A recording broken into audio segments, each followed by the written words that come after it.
Hello dear student, कैसे हो आप सभी लोग। उम्मीद करता हूँ सब अच्छे होंगे, सबकी पढ़ाई शानदार चल रही होगी। प्यारे बच्चों, आज के इस वीडियो के अंदर अपन बात करने वाले इसरो यूआरएससी की जो 2024 की भर्ती है। इसमें बहुत सारे बच्चों की डाउट है, बहुत सारे बच्चे पूछ रहे हैं कि सर इसके अंदर वैकेंसी कम है, मेरी ये ट्रेड है, मेरे लिए मात्र इतनी ही वैकेंसी है, क्या मेरे को आवेदन करना चाहिए क्या। तो इसरो की वैकेंसी में आपको आवेदन करना चाहिए नहीं करना चाहिए उसके बारे में बात करेंगे। और साथ ही जो 2022 के अंदर जो पिछली बार भर्ती हुई थी इसरो यूआरएससी की डिप्लोमा आईटी दोनों के लिए, तो उसकी कट ऑफ के बारे में भी बात करने वाले हैं। काफी दिनों से जब भी ये वैकेंसी आई है, बहुत सारे बच्चे पिछली सर भर्ती की कट ऑफ क्या गई थी उसके बारे में बताइए। तो मैंने सोचा क्यों ना इन दोनों चीजों को एक साथ लेकर के आपको इन चीजों से अवगत करवा दिया जाए, ठीक है। बाकी जो भी बच्चा चैनल पे पहली बार विजिट कर रहा है, चैनल को सब्सक्राइब जरूर कर लीजिएगा। आईटी और डिप्लोमा वाले बच्चों के लिए डेडिकेटेड अपना चैनल है, सभी भर्तियों के बारे में आपको जानकारी मिलती रहेगी और गाइडेंस वगैरह प्रॉपर मिलता रहेगा। बाकी जो भी बच्चे एलपीओ टेक्नीशियन की अभी तैयारी करने वाले उनके लिए हमारे मोबाइल एप्लीकेशन टेक्निकल जॉब ज्ञान पर नेक्स्ट संडे से बिल्कुल फ्री में फुल लेंथ टेस्ट है, वो भी स्टार्ट होने वाले। तो ऐप को भी आप डाउनलोड कर सकते हो और कोई भी अपडेट होगी टेस्ट सीरीज से संबंधित है ना, जो फ्री टेस्ट होंगे उनके बारे में, तो टेलीग्राम चैनल पे मैं आपको अपडेट दे दूंगा, ठीक है। टेलीग्राम चैनल आप ज्वाइन कर सकते हो। तो सबसे पहले अपन बात कर लेते हैं, जो बच्चे बोल रहे हैं कि सर हमारे को इसके अंदर आवेदन करना चाहिएगा, हमारे लिए तो मात्र 10 वैकेंसी है, तो क्या फायदा इसके अंदर सिलेक्शन होगा भी या नहीं होगा। तो उन बच्चों को मैं बता दूंगा, देखिए कोई भी कंपटीशन एग्जाम में होता है ना, यानी कि सरकारी नौकरी में सिलेक्शन होना, ऐसा नहीं कि भर्ती निकलने के बाद में जो आप 2 महीने तैयारी कर रहे हो, 3 महीने तैयारी कर रहे हो या फिर 4 महीने तैयारी कर रहे हो, वो एक्चुअल में उस चीज की परीक्षा नहीं होती है। जब से आपने आईटी या फिर डिप्लोमा का कोर्स ज्वाइन किया ना, उस दिन से लेकर के आपने क्या चीजें सीखी है, उन सब चीजों का ये एक परीक्षण होता है। और जो बच्चा इन सब टाइम के दौरान जो अच्छा पढ़ाई करता है वो बच्चा उस एग्जाम में निकलता है, ठीक है। तो मेरे कहने का मतलब है कि ये जो भर्ती चल रही है इसमें भी आपको आवेदन करना चाहिए और इसकी भी आपको तैयारी करनी चाहिए। देखिए चाहे कोई सा भी स्टूडेंट हो, चाहे कोई इंटेलिजेंट हो, चाहे मीडियम हो, चाहे कमजोर हो, कोई सा भी बच्चा हो, जब तक किसी भर्ती में आवेदन नहीं करेगा ना तब तक उसकी तैयारी नहीं हो सकती। भी जब तक उसको एग्जाम डेट नहीं दिखेगी, उसके सामने कोई गोल नहीं होगा ना, तो वो टाइम वैसे ही पास हो जाएगा, पढ़ाई नहीं होगी। मान लीजिए कि चलो इसके अंदर कम वैकेंसी है, इसमें आपका सिलेक्शन नहीं भी होता है, महीने भर आप अभी फॉर्म भर के इसकी तैयारी करते हो और मान लीजिए कि उसके बाद में कोई बड़ी भर्ती आ गई, जैसे कि बिहार बिजली बोर्ड के अंदर वैकेंसी आने वाली है, यूपी पीसीएल की वैकेंसी आने वाली है, राजस्थान के अंदर भी कई सारी वैकेंसी है जो मंजूरी के लिए गई हुई है आईटीआई की। तो मान लीजिए कि इस प्रकार की कोई बड़ी भर्ती आ गई, अभी आपने आवेदन कर दिया इसमें और महीने भर से आप तैयारी कर रहे हो, तब तो क्या है कि आप खुश होंगे, आपकी तैयारी में और ज्यादा 4 चांद लग जाएंगे, क्योंकि महीने भर से आप एडवांस तैयारी कर रहे हो, है ना। वो चीज तो आपको वहां पे फायदा मिलेगा। और इसमें आवेदन ही नहीं करोगे तो ये महीना है, मान लीजिए महीना हो, 20 दिन हो, 2 महीना, जो भी टाइम है, ये आपका वैसे निकल जाएगा। तो फॉर्म इसमें भरोगे तो कम से कम एग्जाम तक आप तैयारी जरूर करोगे, तो उस चीज का फायदा आपको जरूर मिलेगा। और चाहे कोई सा भी कंपटीशन एग्जाम अटेंड करते हो ना, परीक्षा जब देते हो तो कुछ न कुछ आपको वहां से सीखने को मिलता है। और इसरो का जो पेपर है आपका प्योर टेक्निकल का होने वाला है, यानी कि टेक्निकल हर एग्जाम में पूछा जाता है, इसमें भी आपको वही तैयार करना है। ऐसा नहीं कि इसमें आप कुछ इस प्रकार की चीजें तैयार करो जो कि आपके काम ही नहीं देगी, है ना, वो चीज यहाँ पे नहीं है। तो टेक्निकल आपको हर हाल में, मैं तो बोलता हूं, रेगुलर पढ़ना चाहिए और इसका भी फॉर्म भरना चाहिए और इसमें भी वो चीजें काम आ जाएगी। और नई जो भी भर्ती आएगी अभी आप पढ़ाई करोगे उसमें वो चीजें भी काम देगी। सिलेक्शन हो जाए तो वेल एंड गुड है, इसरो बहुत ही शानदार डिपार्टमेंट है। और इसरो में आप ये उम्मीद नहीं कर सकते भी 1000 वैकेंसी आएगी, 500 वैकेंसी आएगी, कभी भी साथ में भर्ती नहीं आती है, क्योंकि इसरो की तरफ से अलग अलग इसकी जो यूनिटें हैं उनके लिए अलग अलग ये भर्ती करते हैं, तो ये वैकेंसी छोटी ही निकालते हैं, ठीक है। तो एक्सपीरियंस जरूर लीजिएगा, पेपर किस हिसाब से होता है, आपकी तैयारी कितनी है ना, तो वो सब चीजें आपको फायदा ही पहुंचाएगी, नुकसान कुछ भी नहीं होगा। फॉर्म भरोगे तो आप कुछ ना कुछ पढ़ाई जरूर करोगे और कुछ ना कुछ आप सीखोगे जरूर, ठीक है। उम्मीद है ये बात अच्छे से आप समझ गए होंगे ना। तैयारी आपकी हर हाल में कंटिन्यू होनी चाहिए। अब बात कर लेते हैं प्यारे बच्चों, अपन ने जो 2020 के अंदर इसकी भर्ती आई थी और उसके बाद में 2022 के आसपास में एग्जाम हुआ था ना, और 23 में शायद इसका रिजल्ट आया था। तो यहाँ तक पर मेरे पास में डिप्लोमा और आईटी की सभी ट्रेड के जो कट ऑफ है वो मार्क्स है, तो उनके बारे में अपन बात करेंगे। लेकिन उससे पहले मैं आपको बता दूं कि ये जो कट ऑफ है ना, ये फाइनल कट ऑफ नहीं, यानी कि स्किल टेस्ट के लिए जिन बच्चों को शॉर्ट लिस्ट किया गया था उसकी कट ऑफ है। और पिछले वाला जो पेपर पैटर्न था वो भी थोड़ा सा डिफरेंट था, वो भी जान लीजिएगा। पिछली बार तक क्या होता था कि यहाँ पे 60% पूछे जाते जाते थे, प्रत्येक पर्सन था वो 3 नंबर का होता था।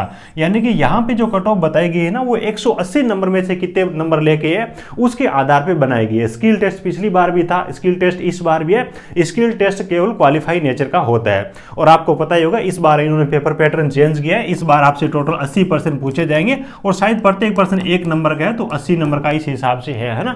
बाकी आप नोटिफिकेशन में देख लीजिएगा, टाइम हो गया तो थोड़ा सा मेरे को याद नहीं है। हालांकि 80 नंबर इस बार आने वाले आईटी और डिप्लोमा दोनों के लिए, ठीक है।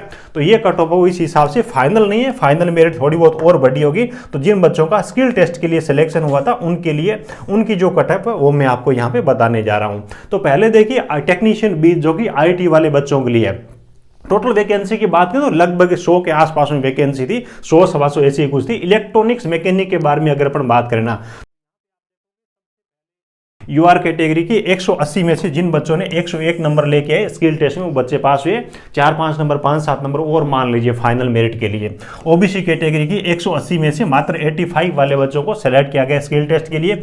ईडब्ल्यूएस की 44, 80 कैटेगरी की 76 है, एसटी की 64 है और जो विकलांग बच्चे 33 है और एक सर्विसमैन के लिए 32 है।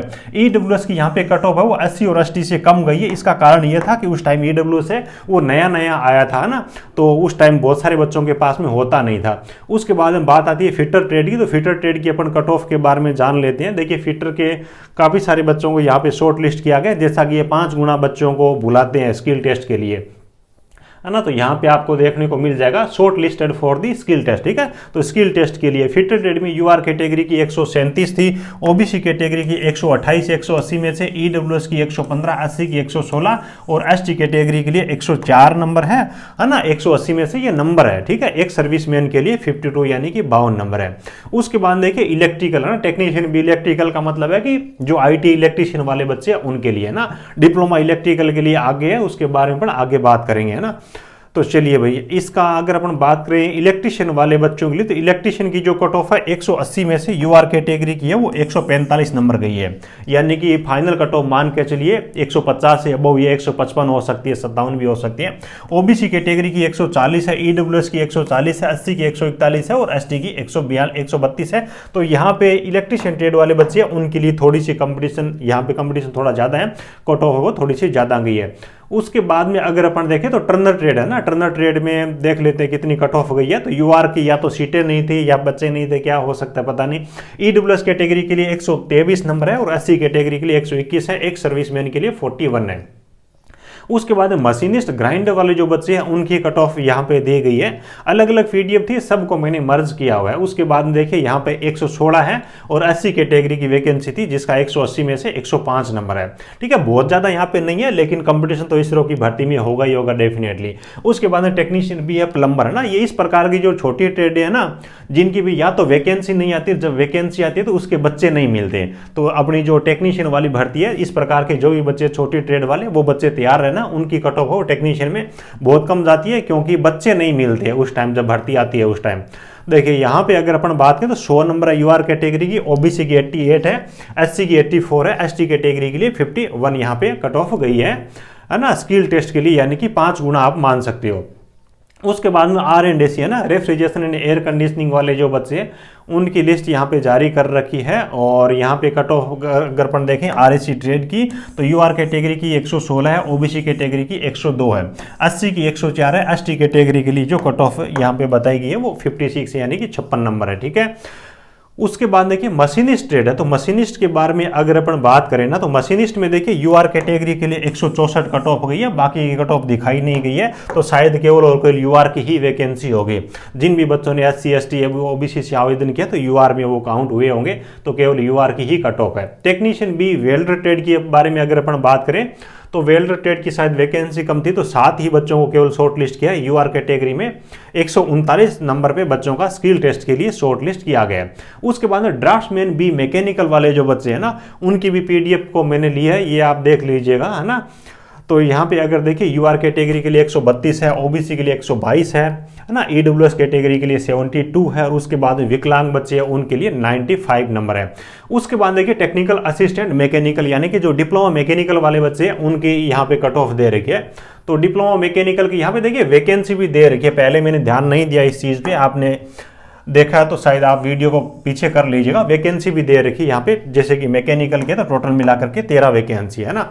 मैकेनिकल में अगर अपन कट ऑफ के बारे में बात करें ना, तो देखिए काफ़ी सारे बच्चों को शॉर्ट लिस्ट किया गया है, 108 बच्चों को किया गया। इसका मतलब है वो ज़्यादा बच्चों को स्किल टेस्ट के लिए बुलाया गया है। मैकेनिकल में 156 कट ऑफ गई है, डिप्लोमा में भी 180 नंबर में से है, ओबीसी की 152 है, ईडब्ल्यूएस की 148 है, 80 की 141 है और एसटी कैटेगरी की जो कट ऑफ है वो 125 है ना। 180 में से 156 नंबर वो भी स्किल टेस्ट के लिए, यानी कि फाइनल मेरिट 165 तक भी जा सकती है 180 नंबर में से। तो आप देख सकते हो कंपटीशन तो टफ ही है, इसमें कोई दो राय नहीं है। उसके बाद इलेक्ट्रॉनिक्स ब्रांच वाले उनके लिए यहाँ पे कट ऑफ जारी कर रखी है। इलेक्ट्रॉनिक्स ब्रांच के लिए टोटल जो वैकेंसी बताई गई 17 वैकेंसी है। तो आप देख लीजिए 17 वैकेंसी के लिए जो कट ऑफ है वो अपने को यहाँ पे देखने को मिलेगी। ये देखिए 160 नंबर कट ऑफ गई है ना 180 में। हो सकता है ये नॉर्मलाइजेशन करने के बाद में हो, उसके बारे में कोई भी इंफॉर्मेशन है नहीं, है ना। वो डायरेक्ट भी हो सकती है। ओबीसी की 156 नंबर है, ईडब्ल्यूएस की 149 है, एससी की 153 है, 129 है और एसटी कैटेगरी की 109 नंबर कट ऑफ यहाँ पे गई है। उसके बाद में देखिए यहाँ पे कंप्यूटर साइंस है, तो कंप्यूटर साइंस के लिए केवल मात्र 5 वैकेंसी थी। तो कंप्यूटर साइंस की कट ऑफ हो 111, 92, 74, 47 और 32 कुछ इस हिसाब से गई है। कंप्यूटर की थोड़ी कम गई है, वैसे ज़्यादा नहीं गई है ना, क्योंकि कंप्यूटर वाले बच्चे तैयारी नहीं करते हैं ना, गवर्नमेंट जॉब आने की उम्मीद कम रहती है। ये ब्रांच इस प्रकार की है। टेक्निकल असिस्टेंट ऑटोमोबाइल है, तो इसके लिए केवल एक ही वैकेंसी थी, 8 बच्चों को यहाँ पे बुलाया गया ना, टोटल 8 गुना बच्चों को। हालांकि अभी वाला जो नोटिफिकेशन है ना उसके अंदर क्लियर लिखा हुआ है हम 5 गुना ही बुलाएंगे। तो 144 नंबर पे स्किल टेस्ट के लिए बच्चा शॉर्ट लिस्ट हुए। उसके बाद देखिए टेक्निकल असिस्टेंट इलेक्ट्रिकल, यानी कि डिप्लोमा इलेक्ट्रिकल वाले बच्चे, टोटल यहाँ पे 2 ही वैकेंसी थी और 2 वैकेंसी के लिए टोटल 14 बच्चे, यानी कि 7 गुना बच्चों को पिछली बार इन्होंने बुलाया है। 2 वैकेंसी के लिए केवल यूआर कैटेगरी की ही थी, तो 180 में से 135 नंबर ना, बहुत ज़्यादा नहीं है। मात्र वैकेंसी के हिसाब से देखो तो, क्योंकि वैकेंसी मात्र 2 ही थी। मैकेनिकल की तो 160 गई है। इसी हिसाब से सिविल की अगर अपन देखें तो सिविल की जो टोटल वैकेंसी थी मात्र एक ही वैकेंसी थी। एक वैकेंसी के लिए 7 बच्चों को इन्होंने बुलाया था और वो भी ओबीसी कैटेगरी की वैकेंसी थी, तो 145 यहाँ पे सिविल की गई है ना। तो कुछ इस हिसाब से वैकेंसी है। हालांकि देखिए कट ऑफ है वो बहुत ज़्यादा मायने नहीं रखती। एक्चुअल में क्या है कि कट ऑफ है वो टाइम के हिसाब से चेंज होती है, बच्चे कितने अप्लाई कर रहे हैं, कंपटीशन कितना बड़ा है ना, उसके बाद में पेपर का लेवल के साथ है, ये बहुत सारी चीज़ें होती है। उम्मीद करते हैं कि कोई बड़ी वैकेंसी भी आ जाए अपने टेक्निकल फील्ड में। ठीक है, चलिए वीडियो अच्छा लगा हो तो एक प्यारा सा लाइक करना, टेलीग्राम चैनल में जरूर ऐड होइएगा। वहाँ पे आपको सभी प्रकार की सरकारी तकनीकी भर्तियाँ, खासतौर से आईटी और डिप्लोमा, उन सब की अपडेट वहाँ पे आपको मिल जाएगी। चलिए, thank you, best of luck.